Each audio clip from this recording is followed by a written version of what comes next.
last episode, we spoke about your having to arrange a Best Employees of the Year party for your organization. Using this example, we will look at the steps in planning. Planning function involves the following 6 steps. First, establishment of objectives. Second, establishment of planning premises. Third, choice of alternative courses of action. Fourth, formulation of derivative plans. Fifth, securing a buy-in from stakeholders. And finally, 6, follow-up and evaluation. Let's take a look at each of them. Planning requires a systematic approach. Planning starts with setting goals and objectives to be achieved, such as for your best employee party. Objectives provide a rationale for undertaking various activities as well as indicate direction of efforts. Make sure they are SMART goals: specific, measurable, achievable, realistic, and time-bound. The second, establishing planning premises. The type of venue, F&B you choose will depend on many different factors: budget, size, location, your corporate culture, your boss's viewpoint.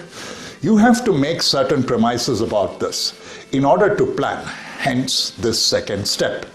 Planning premises are the assumptions about a lively shape of future events. They serve as a basis for planning. It is to find out what obstacles there are and in the way of the business during the course of operation.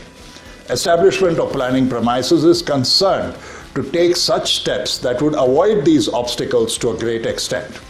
The third, choice of alternative courses of action.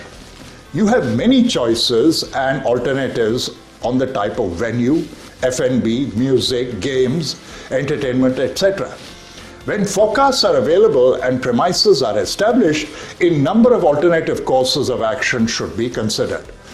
For this purpose, each and every alternative will be evaluated by weighing its pros and cons. And this is in light of resources available and the requirements of the organization.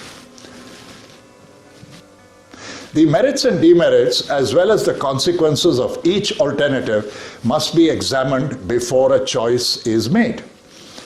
After objective and scientific evaluation, the best alternative is chosen. The planner should take help of various quantitative techniques, which we will talk about in another episode, to judge the stability of each alternative. 4. Formulation of derivative plans. You will have to make a checklist and schedule and form subcommittees to break down your party plans. Perhaps one to decide and arrange the venue, another the F&B, and another the entertainment and ceremony. These subcommittees in turn would make their own plans. Hence, derivative plans are the sub-plans or secondary plans which help in the achievement of the main plan. Secondary plans will flow from the basic plan. These are meant to support and expedite the achievement of the basic plans.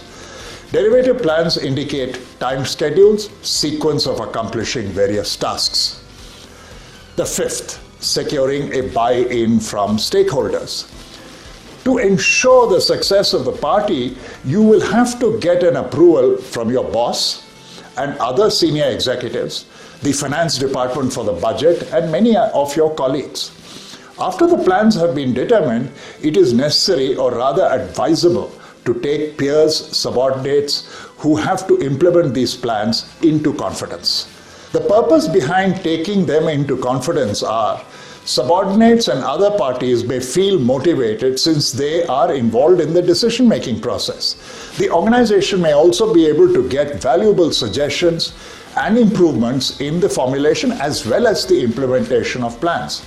Also, employees will be more interested in the execution of these plans. And finally, 6, follow-up and evaluation.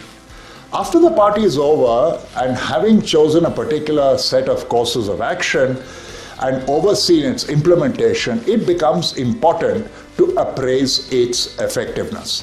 This is done on the basis of feedback or information received from departments or the persons concerned. This enables the management to correct deviations or modify the plan. This step also established the link between the planning and controlling function. The follow-up must go side by side the implementation of plans so that in light of observations made, future plans can become more realistic. In conclusion, even before you begin to plan, you need to be aware of the opportunities such as the best employee party that you got to arrange. In organizations, the market, competition, customer desire, etc. pose opportunities. These should be seen in light of our own strengths and weaknesses. Once again, planning can be defined as a systematic process of reaching a desired state by establishing goals and formulating strategies to achieve them. This brings us to the end of this part. And in closing, we must emphasize that failing to plan is planning to fail.